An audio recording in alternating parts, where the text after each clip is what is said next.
कैलासवासी मधुकर विनायक देशपांडे स्मृती चषक भव्य बुद्धिबळ स्पर्धा।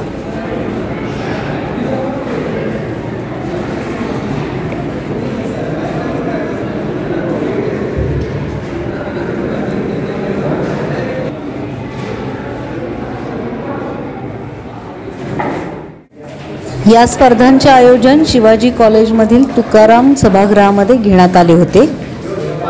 स्पर्धेचे प्रायोजक वासंती मधुकर देशपांडे आणि परिवार।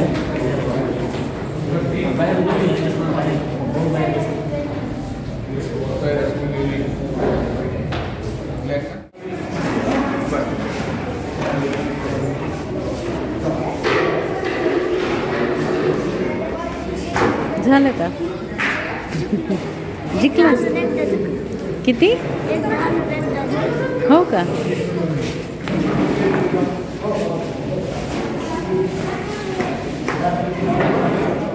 सांग तुझं पूर्ण आधी नाव सांग। माझं नाव प्रतीक प्रशांत ठोंबरे। हा, मोठ्या आवाजात सांगायचं। माझं नाव प्रतीक प्रशांत ठोंबरे। तुझं? माझं नाव अद्वित प्रशांत ठोंबरे। बर, आणि आता काय कुठली स्पर्धा आहे ही?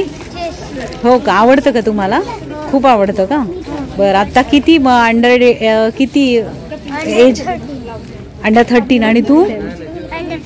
अंडर 7। किती वर्षाचा आहेस तू? 6 वर्षाचा। आवडतं का मग? मोबाईल नाही आवडत? आवडतो का मोबाईल? काय वाटलं, मज्जा आली का आतमध्ये? हो का? बर बर, तुझं सांग, तुझं नाव सांग पूर्ण। मोठ्या आवाजात सांगायचं। नाही नाही सांगायचं। बरं, तुला काय आवडतं? तू इथे ये ना। काय आवडतं तुला? चेस आवडतं। खेळलात का तुम्ही पण? तुमचं नाव काय आहे दोघांचं? तुझं? विवेक सोमनाथ स्वामी। चेस आवडतं का? हो का? आता जिंकलात का हारलात का काय? जिंकलात का? दोघं पण जिंकलात। मग आता काय बक्षीस मिळणार तुम्हाला लगेच? नाही। मग आता किती राऊंड खेळायचे? अजून 7 राऊंड खेळायचे। 7 एकूण किती राऊंड खेळायचे? 8। हो ना? खेळणार का सगळे राऊंड? जिंकणार का तुम्ही सगळे? बन्सालीची मम्मी आहे। कृषी बन्साली 2 वर्षापासून जातोय चेसला, आणि त्याच्यामुळे त्याचा फोकस पण चांगला करतोय तो। अभ्यास पण थोडंसं चांगलंच वाटतंय त्याचं। मोबाईल पासून पण लांब राहिलाय तो, त्यामुळे छान वाटतं आम्हाला। माझ्या मुलाचं नाव अरिंदम मयूर बकार आहे। तो 1 वर्ष झालं क्लासला जातो अगरवाल सरांकडे, आणि त्याचे आता हळूहळू बुद्धिमत्ता पण छान आहे आणि एकाग्र बसतो जरा। मोबाईल पासून सुटका झाली। मी सोलापूरमधून आले। राजवीर प्रदीप पाटील माझ्या मुलाचं नाव। आता 1 वर्ष झालं शेजारच्या मुलासोबत, शेजारच्या काकांसोबत खेळायचा। मग शेजारचे काका मला ओरडले, मुलगा एवढा हुशार आहे तर का घालत नाही तुम्ही? ठीक आहे म्हणलं। मग आम्ही काय केलं, 1 वर्ष आता 3 महिने झालं क्लासला लावलो सोलापूरला उदय सरांकडे। त्यामुळं त्याचं मन पण शांत। तो खूप चंचल होता, खूप रागिष्ट होता। सर म्हणले जर तुम्ही ह्याला बुद्धिबळमध्ये शिकवला तर तो शांत होईल, आणि खरं 2 कॉम्पिटिशन खेळला तर शांत खेळला, न शिकवता, आणि शांत झालाय तो। त्याच्या इच्छेखातर आम्ही आलो। गाडी बंद पडली आमची, आम्ही टेम्पोत आलो, पण आलो त्याच्या इच्छेसाठी। म्हणजे काही जण भविष्य बघायला जातात, त्यापेक्षा आपलं बुद्धिबळामध्ये अडकवलं तर भविष्यच घडतंय असं म्हणायला काही हरकत नाही। त्याची इच्छा पूर्ण झाली, त्याच्या मनासारखं झालं तर काही मागत नाही। मला चेस कॉम्पिटिशनला नाही म्हणतो सारखं। सांगितलं आता गाडी बंद पडली रस्त्यावर, पेट्रोल पंपावर मिस्टर थांबले, मी टेम्पोत आले त्याला घेऊन, आणि फर्स्ट राऊंडला उभा केले।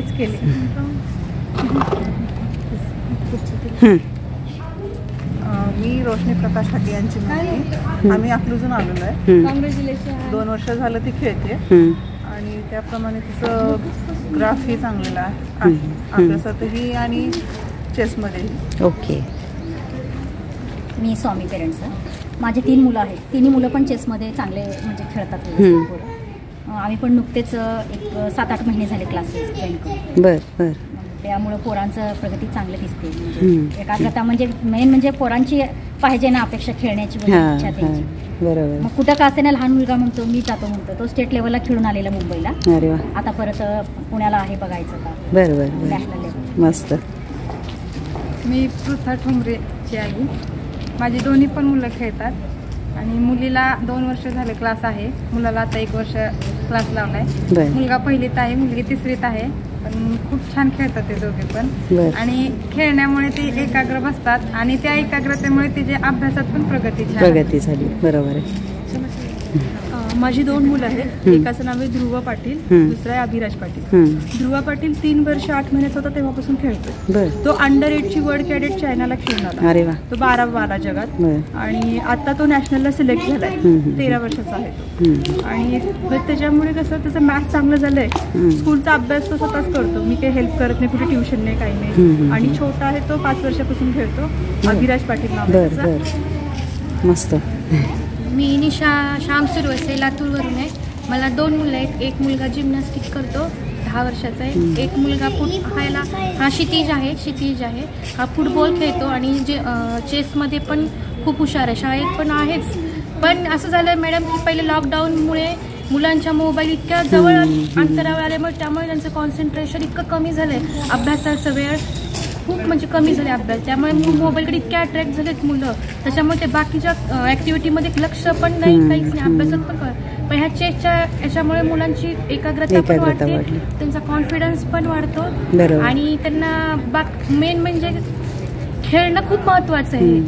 खेळण्याने तुमची अभ्यास करण्याची आणि तुमच्या बाकीच्या ऍक्टिव्हिटीमध्ये प्रगती करण्याची खूप म्हणजे मदत होते प्रकारची. म्हणजे त्यामुळे चेस खेळण्यात आणि त्याला चेसची इतकी आवड आहे की तो सगळं सोडून पहिला चेसचा टाईम खेळायला बघतो. मला जायचंय क्लास जस्ट नाही झालाय, त्याच्या आवडीसाठी लावलाय आम्ही. नमस्कार मॅडम, आम्ही लातूरून आलो. मी प्रशांत जांभळेची आई आहे.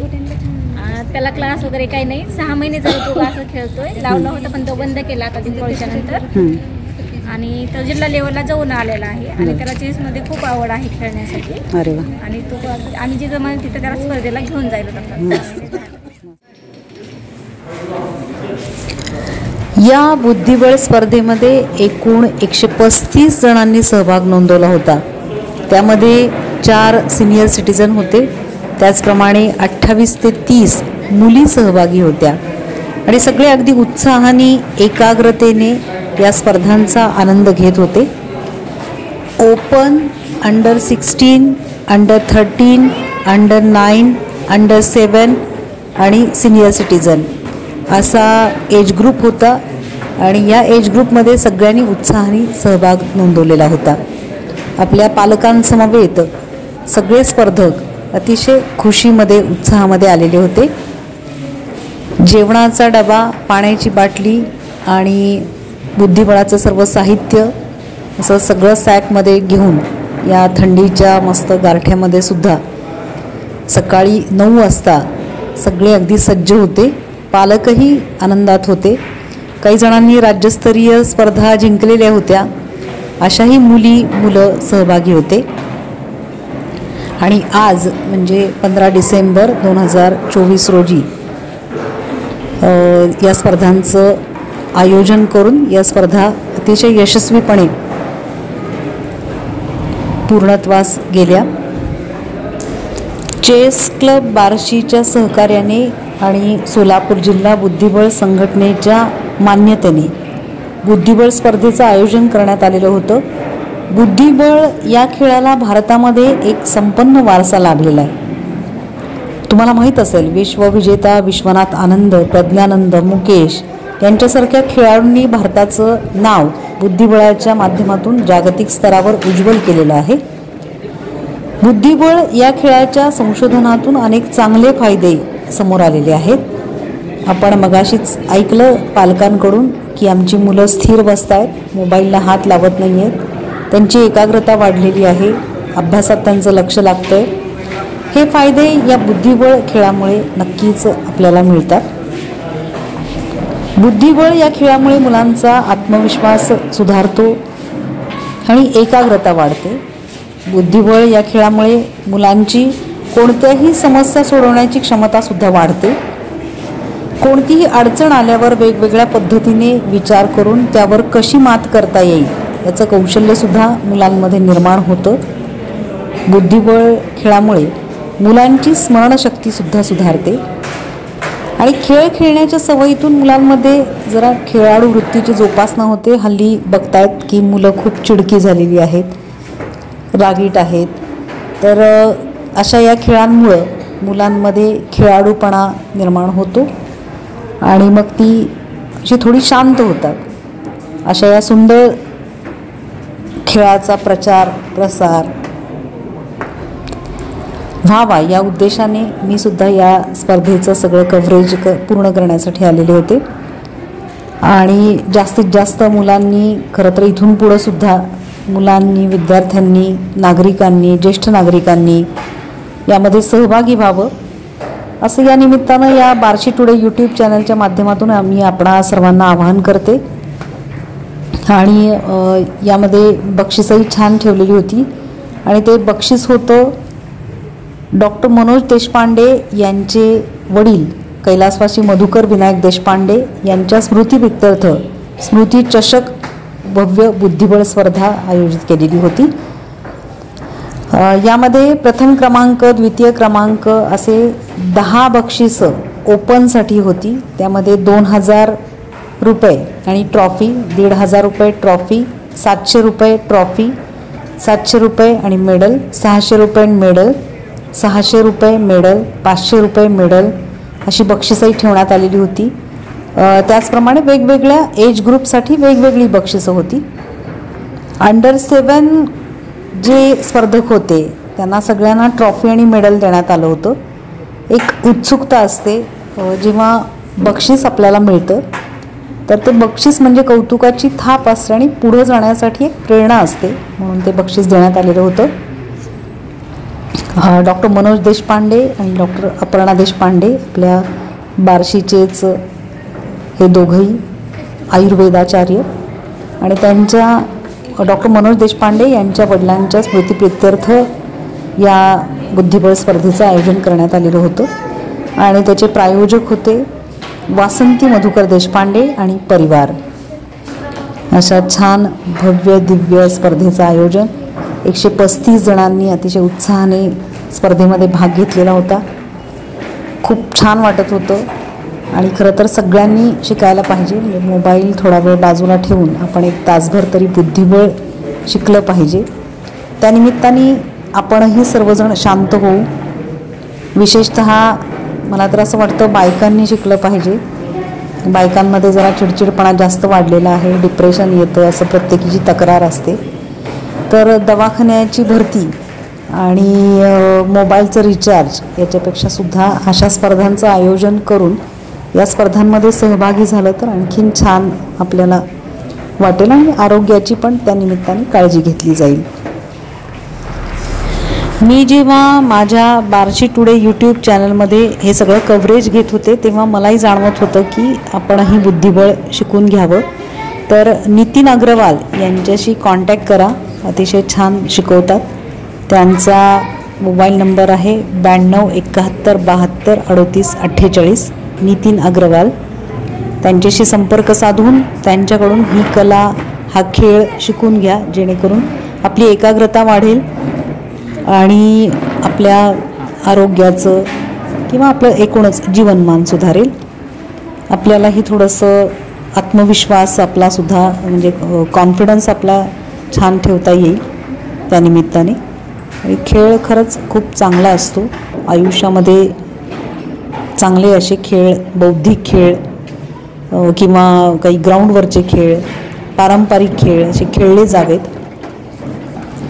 मोबाईलमध्ये मुलं रमतात, त्या मोबाईलपासून जराशी सुटका करून घेण्यासाठी अशा खेळांचं आयोजन नक्कीच व्हावं. आणि डॉक्टर मनोज देशपांडे यांच्या वडिलांच्या स्मृतिप्रित्यर्थ ही छान भव्य बुद्धिबळ स्पर्धा आयोजित केलेली आहे आणि त्याचा बक्षीस समारंभसुद्धा संध्याकाळी नक्कीच आहे.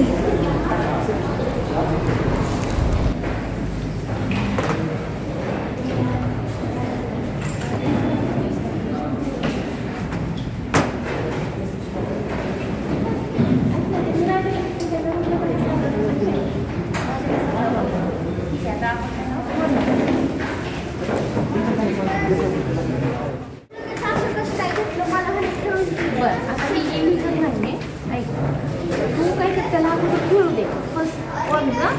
इलिगल नव्हती गेम केलेली. आता लक्ष द्यायला ठेवले मग तुझं. हां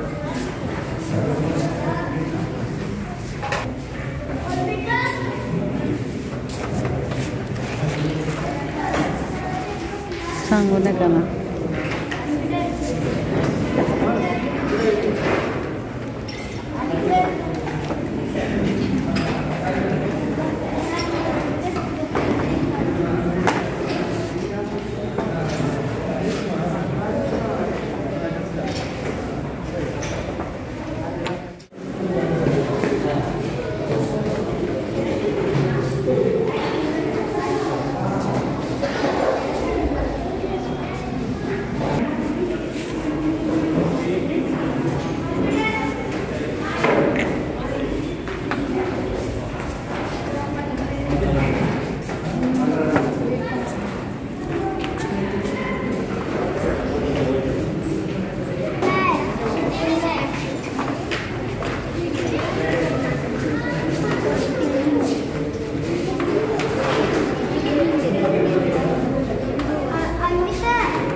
थोड़ा